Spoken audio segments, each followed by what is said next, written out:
Excuse me, Attorney Tolentino, you are not yet recognized. Sorry, Mr. Chair. Again, please, makikiusap po ko ha. Sorry, Mr. Chair. GR number 1961999. Sandali.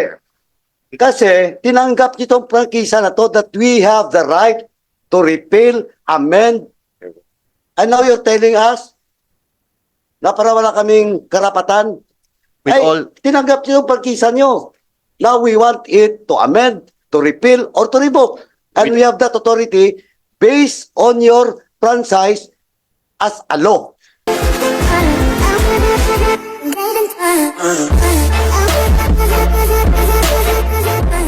Ito na lang, Mr. Che, para hindi tayo tumagal dyan. Kasi gusto ko lang sundan. Kasi what stop us from doing it? Di ba? Kung pwede naman, you have the authority to do it. You have the mandate to do it. Now, ganito na, Mr. Chairman, siguro, before the next hearing, we direct the NTC to submit that particular case, no, para makita lang natin if indeed you have the mandate and authority to do it.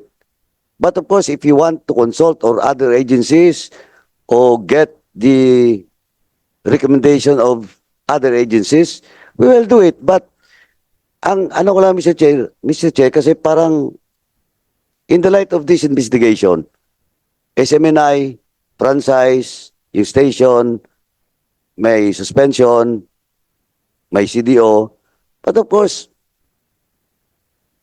question of freedom of the press, laging ano ni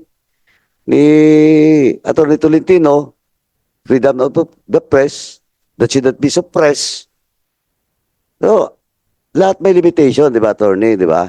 Na ako, ganito na lang, para malinaw.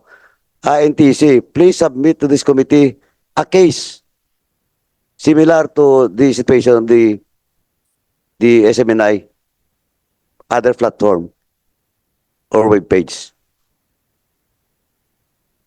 Pakisubmit na lang po. We will comply, Mr. Chair. Thank you. Mr. Chairman, ang ano ko lang doon, observation ko, since the previous hearing, dati si Atty. Tolentino lang, no? You my guts to say na may disclaimer. Parang ngayon mga board na saying na may disclaimer, alam namin yan. Yung iba hindi namin napanood, pero kung totoo yan kasi may transcript, parang wala kayong responsibilidad dun sa mga angkor nyo. Ang feeling ko is kahit kung ano mang sabihin ng mga anchors nyo, and even those resource persons invited by your anchormen and women, parang wala. Wala kayong disiplina sa mga tao nyo. At ang malinaw dyan, hindi talaga, ako offhand, hindi yan papasa sa Code of Ethics and Standards. But of course, pwede naman mag-file ng libel, di ba? Pwede naman, ang option dyan is, ng individual na nagreklamo is to file proper court. But, of course, we have agencies of government that should regulate. Kaya nga may NTC, may Inter-SCB, may KBP. Unfortunately, you disassociate your membership with KBP. Pero punta ako mamaya ang KBP. Yun lang, Mr. Chair. Kasi walang, ang laging puntong nire-raise ng mga members nila, especially those being tagged, red tag. Ngayon, special rapporteur. Yun yung tira sa special rapporteur. Ang sagot nyo, parang wala. Okay lang. Kasi may disclaimer. Kasi right yan ang anchor. Pwede ba yun? Diba? Anyway, Mr. Chairman, yun nga sabi ko, nasa NTC yan. No? Pa-check natin sa NTC with regards to actions that should be taken. Kung may mga agencies na kailangan dyan involve natin. Para tapos ang now cases that should be filed, bala, anyway, franchise ang pinag-usapan natin dito. Pero sa totoo lang, after the franchise, just in case, it will be revoked. May other platform pa. Di ba? And now, kung walang airing doon sa station, sa mga radio stations, nandiyan pa rin yung platform in which the government, whatever agency is concerned, dapat gumawa ng paraan.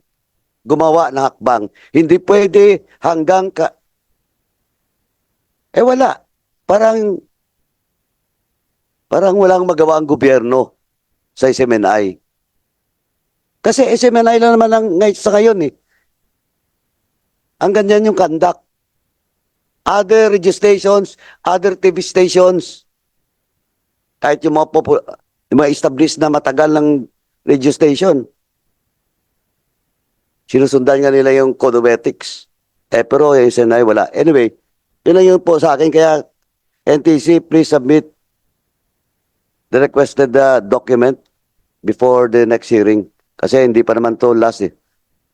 Now, Chairman, may I ask the KBP? KBP, though, wala na, hindi na member yung SMNI with the KBP. But yung complaint against SMNI previously, ano yung updates doon?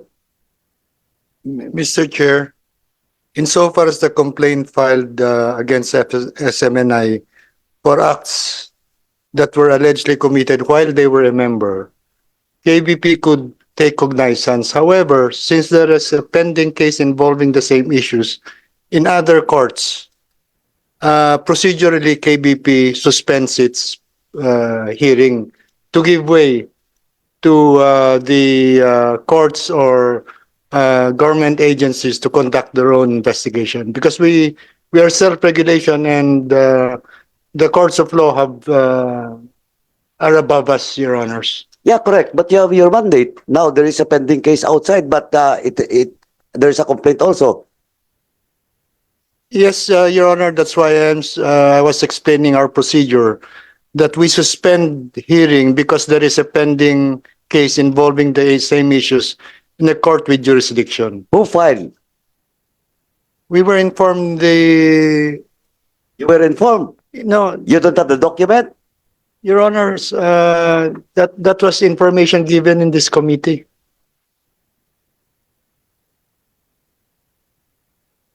Yung pending cases against SMNI,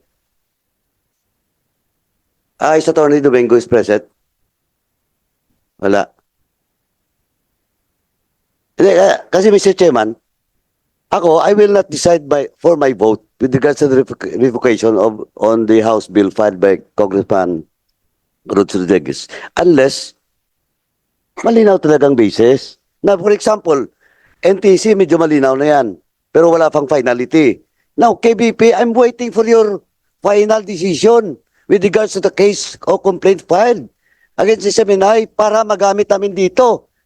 Alam mo yung regular court. Now, Mr. Chairman, in the next hearing, we will invite Mr. Domingo para malinaw. Kasi, ano ba yan?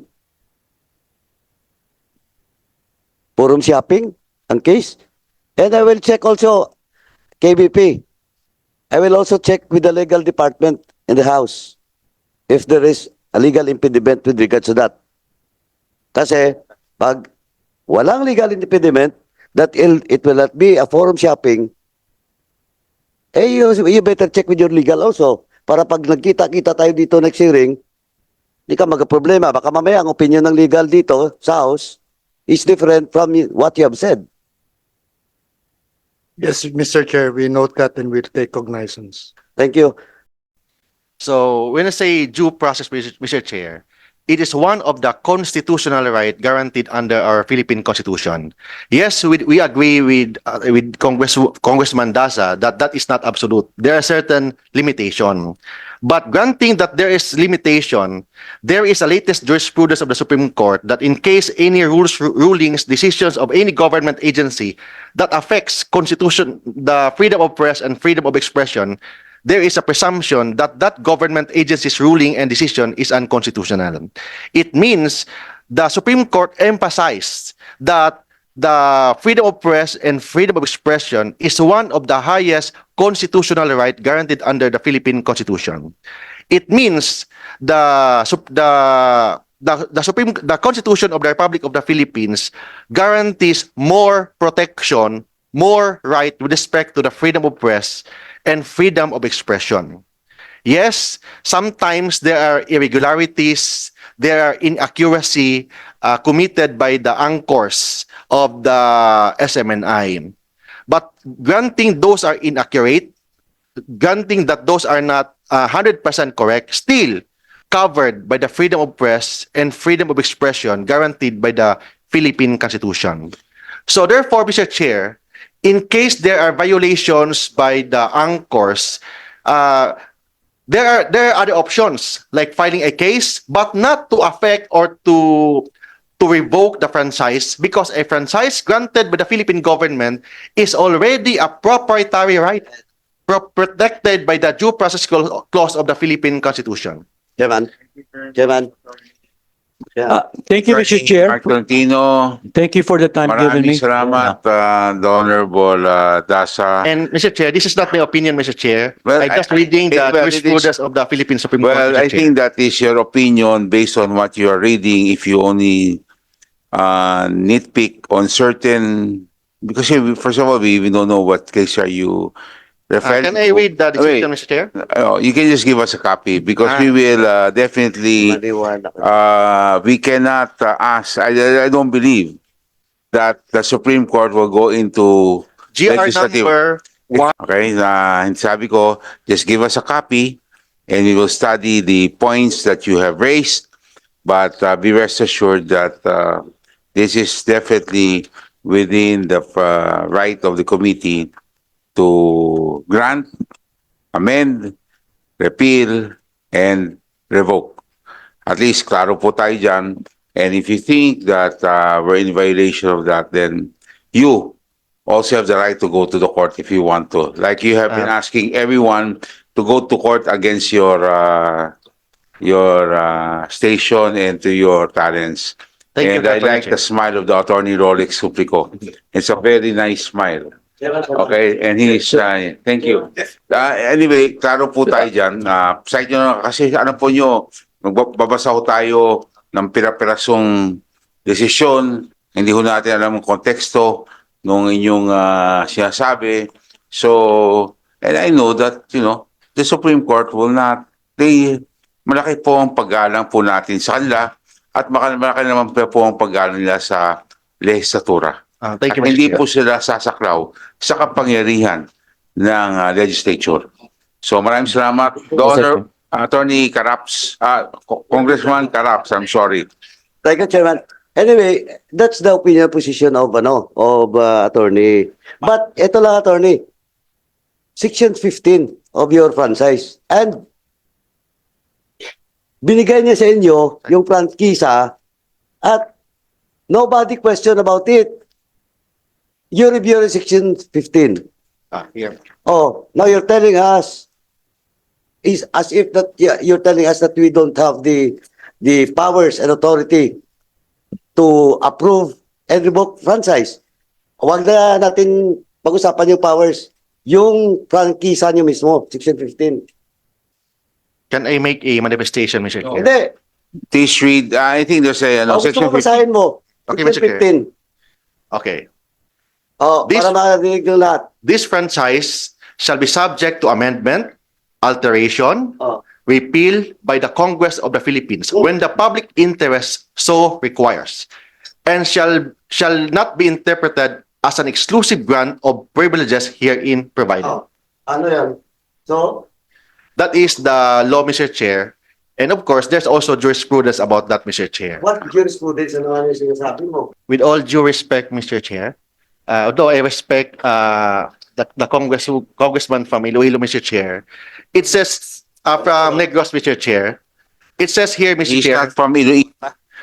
He's when not from public Iloilo. interest so requires. Yeah. So who determines when the public interest so requires? So the jurisprudence, Mr. Chair. Of course, Congress, because we are given the authority. And we only need to give you due process. And what we're doing now is the due process. To amend, to repeal, or to revoke the franchise. Mr. Chair. I respect the opinion of the good congressman, Mr. Okay. Chair. But still, the power of the Congress is subject to judicial review, Mr. Chair. Okay. So thank you very much, Attorney Mark Tolentino. Mr. Chair. Hindi po tayo matapos dyan. Mr. Chair. Dahil kasi kung si Attorney Suplico dito na ko po, portahin ka dyan. Mr. Chair.